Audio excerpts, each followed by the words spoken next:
Well friends, आज का topic हमारा है contraception. Contraception is part of reproductive health. तो first question comes to our mind कि ये कंट्रासेप्शन क्या है और क्यों है।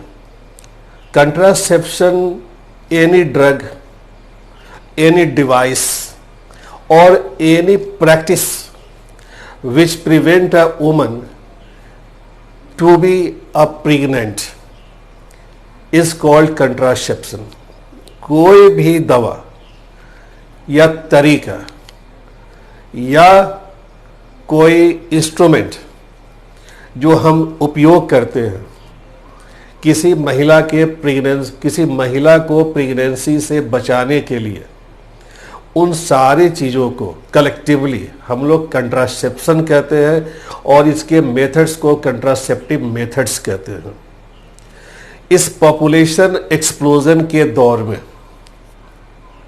यह एक डिवाइस है जो पॉपुलेशन कंट्रोल में भी काम आ रहा है। बहुत सारी बीमारियां हैं which are being transmitted through sexual passage, वहाँ भी एक प्रिवेंटिव मेजर के रूप में ये काम आ रहा है, सच एज HIV। तो इसके बारे में अब देखते हैं, थोड़ा पढ़ते हैं कि बेहतर बहुत सारे कंट्रासेप्टिव मौजूद है मार्केट में। तो which one is better, what should be the ideal contraceptive. तो 4-5 फैक्ट्स हमेशा दिमाग में रखना है। First, it should be easily available, मिलना चाहिए पूरी कंट्री में, हर गांव में। It should be users friendly, it should have lesser side effect, it should be reversible और it should not interfere with the sexual desire, the sexual act. तो ये सारे कैरेक्टर्स जिस कंट्रासेप्टिव में उसको हम कहेंगे ideal contraceptive. There are different methods of contraceptives, बहुत सारे हैं जिसको हमने ग्रुप किया है सर्टेन कैटेगरीज में। उस कैटेगरी में देखेंगे, one is natural, first natural method of contraception, second barrier method of contraception, third intrauterine devices, IUD, fourth pills and fifth sterilisation और सर्जिकल मेथड्स। स्टेरिलाइजेशन और सर्जिकल मेथड्स। तो these are the basic 5 categories of contraception. इसमें एक natural है जिसमें कोई device, कोई drug हम इस्तेमाल नहीं कर रहे हैं। रेस्ट में some devices, some drugs are being used. तो इस सारे आर्टिफिशियल में आ गए और यह नेचुरल है। सबके अलग अलग फंक्शंस हैं, अलग अलग तरीके हैं। इन द नेचुरल मेथड क्या किया जाता है? नेचुरल मेथड में हम अवॉइड करते हैं the couple, married couple avoid the meeting of sperm with the ovum. इस मीटिंग को अवॉइड करने के 3 मेथड्स हमारे सामने हैं। First one is called periodic abstinence.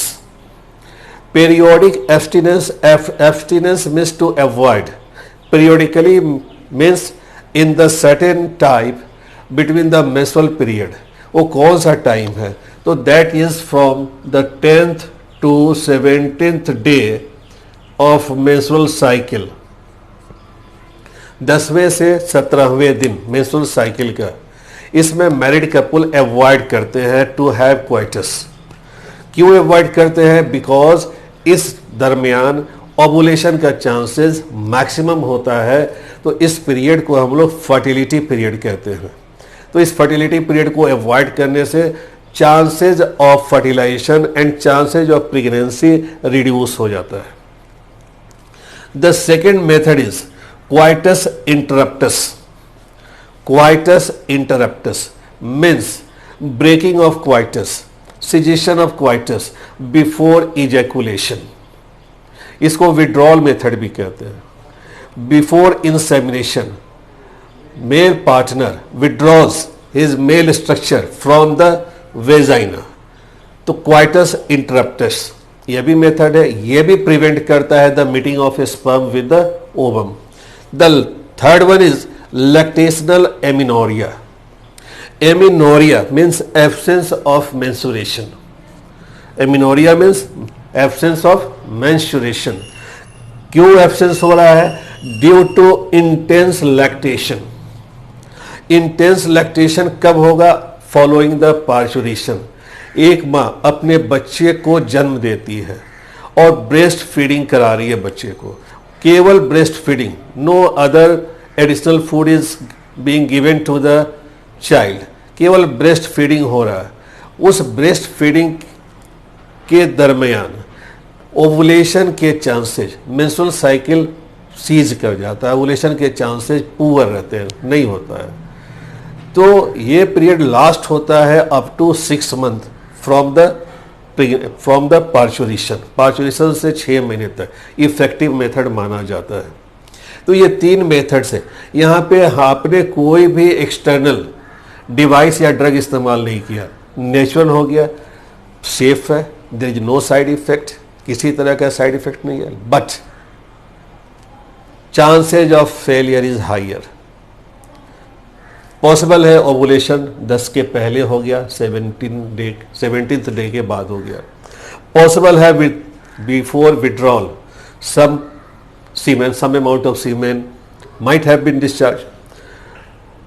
Lactational amenorrhoea fail हो सकता है। तो safety poor, side effects lesser. Next is barrier method. Barrier method में हम आर्टिफिशियल डिवाइस इस्तेमाल करते हैं। मेल के लिए और फीमेल दोनों के लिए कंडोम्स अवेलेबल हैं। तो इन कंडोम्स में स्ट्रक्चरल डिफरेंस होता है। इन्हें आप sexual partners, married couples privately use कर सकते हैं बिफोर क्वाइटस, तो प्राइवेसी को मेंटेन करता है। Condoms are used by male partners, diaphragms, cervical caps and vaults, ये 3 फीमेल यूज करती है।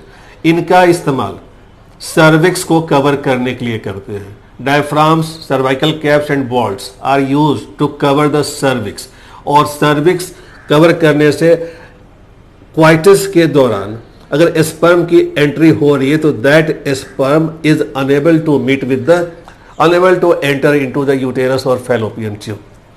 मेल पार्टनर कंडोम्स यूज करते हैं, कंडोम्स डिस्पोजेबल होता है और ये तीनों स्ट्रक्चर रीयूजेबल होते हैं।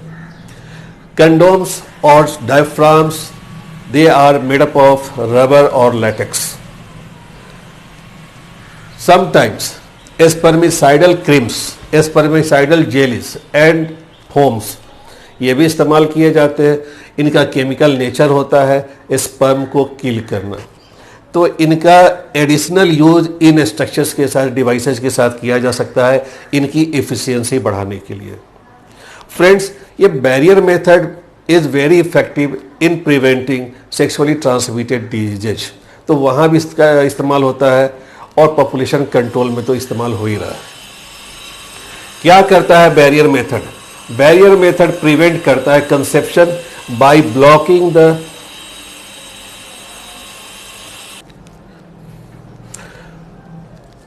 Barrier method prevents conception. कैसे प्रिवेंट करता है? बाय, जैसा कि बताया था हमने सर्वाइकल कैप्स, डायफ्राम्स, कंडोम्स में, कि by blocking the entry of sperm into the cervix, sperm को सर्विक्स के आगे नहीं जाने देता। Third devices intra uterine devices, 3 category हम ले रहे हैं इसमें। The first one is non medicated intrauterine devices, example lips loop. Second is copper releasing intrauterine device, examples copper T, copper 7, multi load 375. The third is hormone releasing intrauterine device, example Progestasert and LNG20. 6 examples हमारे सामने हैं. Reverse LNG20, Progestasert, Multilode 375, copper 7, copper T and lips loop. ये intrauterine devices कैसे काम करते हैं, कैसे use किए जाते हैं? तो they are inserted in the female reproductive organ in the cervix by the expert medical practitioners or expert nurses. काम क्या करते हैं? Simple, phagocytosis of sperms, sperm की phagocytosis, thereby reducing the number of sperms. Second, they interfere with the motility of sperm and fertilizing capacity of sperms. Third, they make the uterus and cervix hostile to the sperms. तो सारे काम कर रहे हैं against the sperms, in disfavour of sperms. तो sperms के disfavour में होने की वजह से स्पर्म्स डाई कर जाते हैं, मोर्टेलिटी पुअर हो जाती है, and they fail to meet with the ovum. इस तरह ये प्रिवेंट कर रहे हैं प्रेगनेंसी को. Lippes loop phagocytosis of sperm कर रहा है. Copper releasing hormone copper release करते हैं और यह कॉपर स्पर्म मोटिलिटी को रिड्यूस करता है और फर्टिलाइजिंग कैपेसिटी को कम करता है. हार्मोन रिलीजिंग है, हार्मोन प्रोजेस्टेरोन हार्मोन रिलीज करेंगे. तो ये आइडियल कंट्रासेप्टिव माना जा रहा है if a couple wants to space between the children, या प्रेगनेंसी को डिले करना चाहते हैं. तो intrauterine devices are the most favour among the females. The third one is oral contraceptive. Major one is pills. Pills इसलिए कि ये tablet के फॉर्म में इस्तेमाल किए जाते हैं. यहाँ पे पिल्स के केस में हम देख रहे हैं कि 2 हार्मोन्स हमारे सामने हैं. वन इज प्रोजेस्टोजेन एलोन, अकेले प्रोजेस्टोजेन. दूसरा प्रोजेस्टोजेन के साथ एस्ट्रोजेन का कॉम्बिनेशन है. इनको स्मॉल डोज में in the form of tablets इस्तेमाल किया जाता है. ये टैबलेट्स 21 डेज के लिए लिए जाते हैं. स्टार्ट कब करते हैं? In the menstrual phase, menstrual जब ब्लीडिंग हो रहा है, मेंस्ट्रुअल फेज के फर्स्ट 5 डेज में इसको स्टार्ट करते हैं एंड एक पिल रोज 21 डेज तक लेते हैं. तो इस तरह ये प्रिवेंट करता है, ओवुलेशन को प्रिवेंट करता है या इम्प्लांटेशन को भी प्रिवेंट करता है. It makes the uterine wall और यूटेराइन वॉल को ये इम्प्लांटेशन के लिए अनफेवरेबल कर देता है.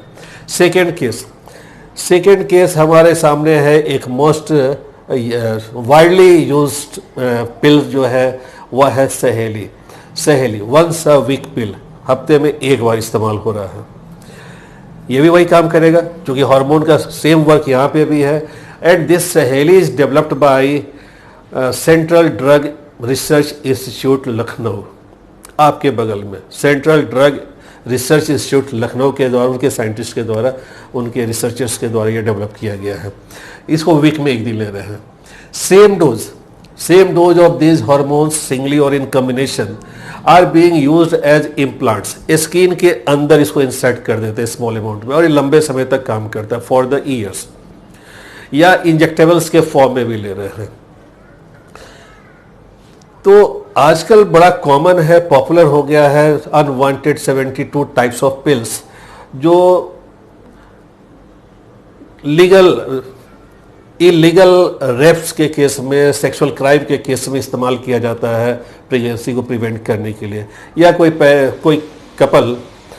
कपल यदि चाहता है कि प्रेगनेंसी को प्रिवेंट किया जाए तो उस कपल के द्वारा भी इसको इस्तेमाल किया जाता है.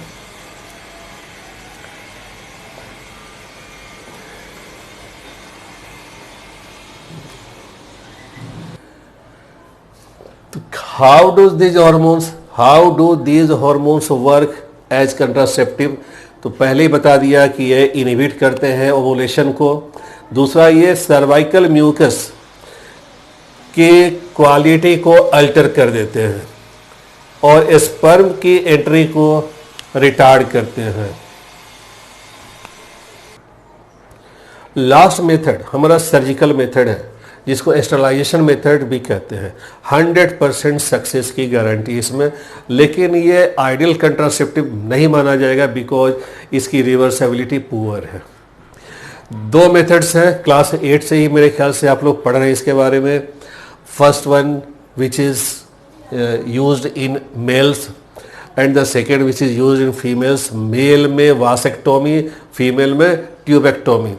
वासेक्टोमी में क्या करते हैं, वास डिफरेंस जो स्क्रोटम से एब्डोमिनल कैविटी की तरफ जा रहा है, कट लगाते हैं, स्मॉल इंसिजन करते हैं स्क्रोटम के वॉल पे और उसमें कट लगा के लाइगेशन कर देते हैं, वासेक्टोमी। फीमेल्स में ट्यूबेक्टोमी, फैलोपियन ट्यूब को कट मारते हैं और फिर उसको लाइगेट कर देते हैं। तो ओवा की एंट्री को ही ये प्रिवेंट कर दिया और वास डिफरेंस को कट कर देते हैं तो स्पर्म के मूवमेंट को प्रिवेंट कर दिया, सीमेन विदाउट स्पर्म हो जाएगा। तो दीज आर द मेथड्स। लेकिन which method is better for you, which method is better for a couple, who will decide, कौन डिसाइड करेगा? फ्रेंड्स नो, रिलेटिव्स नो, कौन डिसाइड करेगा? मेडिकल प्रोफेशनल्स डिसाइड करेंगे, doctor decide करेगा कि आपके लिए कौन सा सुटेबल है एज पर योर नीड, क्योंकि इनके कुछ साइड इफ़ेक्ट्स हैं और वो साइड इफ़ेक्ट्स केयर करने वाले हैं। क्या क्या हो सकता है साइड इफ़ेक्ट में? Abdominal pain, nausea, irregular menstrual bleeding और समटाइम्स सर्वाइकल कैंसर भी पॉसिबल है। इसलिए इसका इस्तेमाल हम इरेगुलर तरीके से नहीं करेंगे और कंटिन्यूअस इस्तेमाल भी नहीं करते हैं, स्पेशली आयुडीज पिल्स इनका, क्योंकि ये अपने साइड इफ़ेक्ट्स को भी एग्जर्ट करते हैं। तो डॉक्टर की सलाह से इसका इस्तेमाल करेंगे। फ्रेंड्स, ये टॉपिक रिप्रोडक्टिव हेल्थ का टॉपिक है और रिप्रोडक्टिव हेल्थ आपके लिए बहुत इंपॉर्टेंट है। To prepare a reproductive healthy society, इसको जानना जरूरी है। इसीलिए इसको स्कूल एडमिशन में स्कूल एजुकेशन में ही इंसर्ट कर दिया गया है फ्रॉम 7-8 क्लास से, और हायर एजुकेशन में तो है ही है। ये हेल्प करता है, आपके नॉलेज को बढ़ाता है, आपको अवेयर करता है regarding the misconceptions of the reproductive organs, reproductive activities. तो मुझे उम्मीद है कि ये टॉपिक कंट्रासेप्शन, चूँकि एक सोशल टॉपिक है, आपको पसंद आया होगा और आप भी इसको डिसेमिनेट करने में हेल्प करेंगे। इस पर ज़्यादा स्टडी करने के बाद बताइए। बहुत इंपॉर्टेंट है मैरिजेबल कपल्स के लिए इसके बारे में जानना। Okay, thank you very much.